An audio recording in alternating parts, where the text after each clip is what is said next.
Hey everyone, welcome and welcome back to my channel. I hope you all are doing great and your preparation is going well. My name is Pompa and I am a banking aspirant. I have been preparing for bank exams since 2025. This year will be my second attempt in all the upcoming bank exams. तो आज day one है मेरे target S B I P O and other bank exam series का. I hope you enjoy the videos and please it's a request to watch the video till the end and subscribe to my channel. So in the upcoming videos मैं बताने वाली हूँ कि मैं किस तरीके से अपने इस साल के सारे बैंक एग्ज़ाम्स के प्रिपरेशंस को स्टार्ट कर रही हूँ, क्योंकि ये मेरा पहला साल नहीं है एग्ज़ाम्स देने का और मेरे को प्रिटी मच बहुत अच्छा खासा आइडिया है कि एग्ज़ाम्स में क्या हो रहा है क्या नहीं हुआ है. पिछले साल टोटल मैंने 3 मेंस एग्ज़ाम दिए थे, IBPS PO, SBI क्लर्क और IBPS क्लर्क का. तो आज है 10 फरवरी और जैसे कि हमेशा का दिन स्टार्ट होता है making a to do list से. आज का दिन भी टू डू लिस्ट बनाने से हुआ, जिसमें इन टोटल मैंने कुछ 6 से 7 लिस्ट रखा कि इसको कंप्लीट करना है एंड ऑल एवरीथिंग. तो स्टार्टिंग में मैंने सबसे पहले अपने स्क्वायर्स क्यूब्स को रिवीजन किया. ऐसे तो ऑलरेडी मेरे को याद था स्क्वायर्स क्यूब्स के बारे में, लेकिन पढ़ाई छूट जाने के कारण स्क्वायर्स एंड स्क्वायर रूट भूल गए थे टोटल.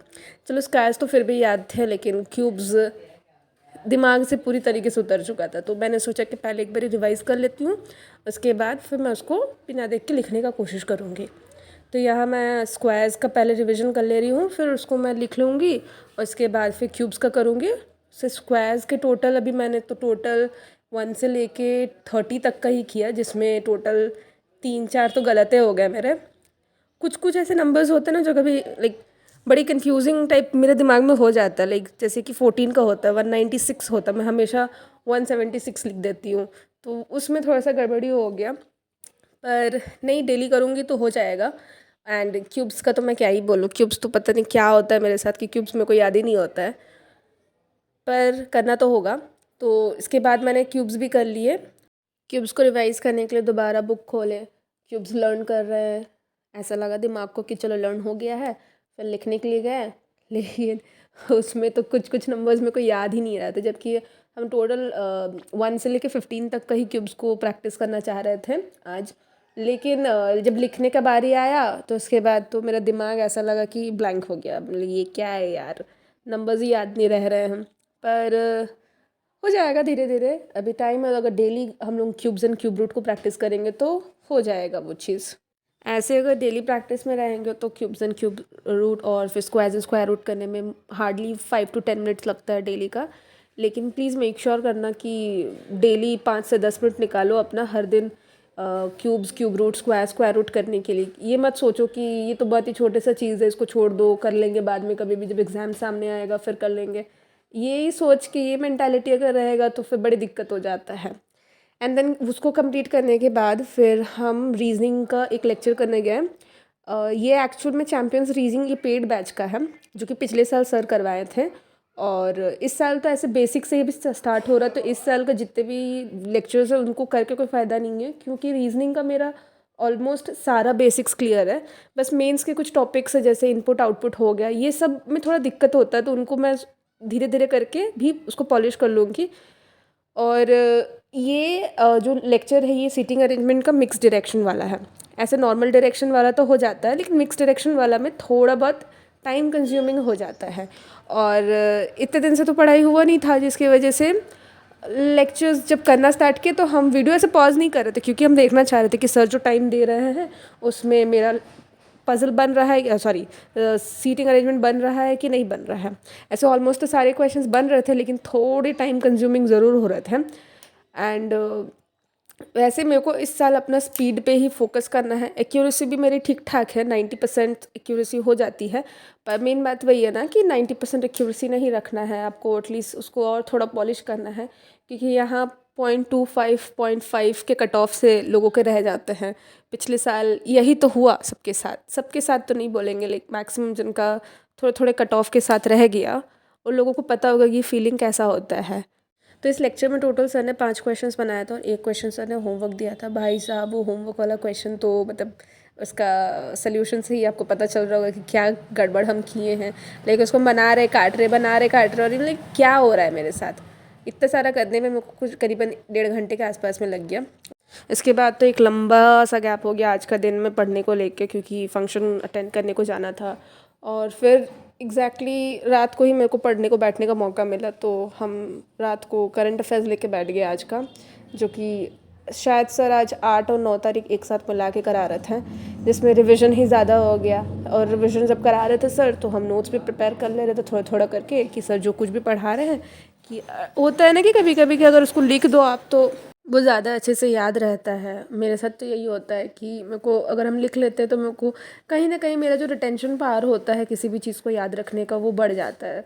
और पिछले साल जितना भी मेंस का एग्ज़ाम दिए थे भाई साहब, उसमें मेरा करंट अफेयर्स ही सबसे ज़्यादा बेकार पार्ट रहा था। ऐसे तो IBPS PO मेंस मेरा निकला नहीं, और IBPS क्लर्क मेंस और SBI क्लर्क मेंस का रिज़ल्ट अभी पेंडिंग है। जैसे वो आएगा मैं उसको भी अपडेट कर दूँगी आप लोगों को। तो यहाँ पे सर रिविज़न करवा दिए।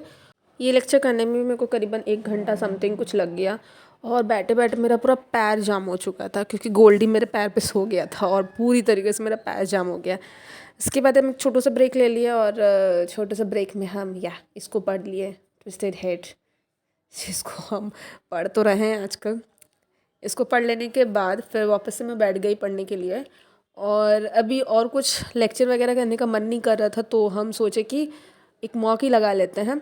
तो मेरे पास ऑलरेडी अड्डा 24/7 का पेड मॉक टेस्ट सीरीज़ ख़रीदा हुआ है, और उसमें वो अपडेट हो चुका है अभी 2026 का पूरा पैटर्न। ऐसे तो हम सोच रहे थे फुल लेंथ लगाने का, लेकिन फुल लेंथ हम देखें कि अभी टाइम है नहीं उतना लगाने का, मन भी नहीं कर रहा है। तो फिर हम रीजनिंग का 20 क्वेश्चन वाला जो मॉक था SBI PO का, उसको अटेम्प्ट करने बैठे। इसमें स्टार्टिंग में ऐसे क्वेश्चंस तो ऐसे हार्ड था नहीं, क्वेश्चंस डुएबल था, बस हाँ वही आउट ऑफ प्रैक्टिस में जाने की वजह से थोड़ा स्पीड में दिक्कत हो रहा था। तो इसमें 6 नंबर वाला जो क्वेश्चन था वो मीनिंगफुल वर्ड वाला क्वेश्चन था। This question was the ट्रिकीएस्ट one. बाकी एक फॉरवर्ड बैकवर्ड वाला क्वेश्चन था, वो हम कभी भी अटेम्प्ट नहीं करते, तो इसमें भी हम उसको छोड़ दिए। और उसके बाद बाकी सारे क्वेश्चन ही ठीक ठाक था, और बना भी लिए हम टाइम के रहते ही। तो टोटल जो क्वेश्चन हम अटेम्प्ट किए थे वो 19 किए थे, उसमें एक क्वेश्चन मेरा गलत हो गया। वो एक क्वेश्चन जो गलती वो वही ट्रिकी वाला क्वेश्चन था जो मीनिंगफुल वर्ड वाला था, और वो क्या ट्रिकी रहा था वो हम आपको बता रहे हैं।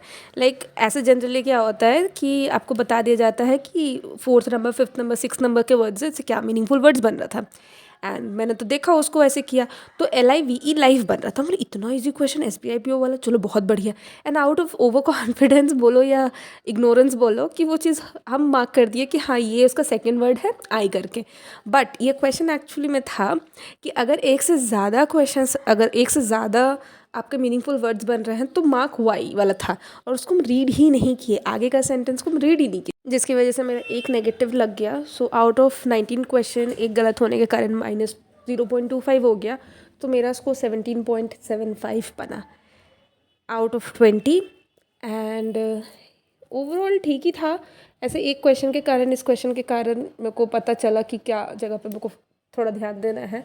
सो या नेक्स्ट टाइम मेक श्योर करना है कि क्वेश्चन को ढंग से रीड करना है ताकि नेगेटिव ना लगे। एंड या ओवरऑल एवरीथिंग वाज गुड। ऐसे पूरा तो टू डू लिस्ट कंप्लीट नहीं हुआ, टोटल 4 ही टू डू लिस्ट कंप्लीट कर पाए, लेकिन something is better than nothing. So yeah, that's all for today's video. Hope you liked the video. If you liked, please like, share and subscribe. Till then, bye. See you in the next video.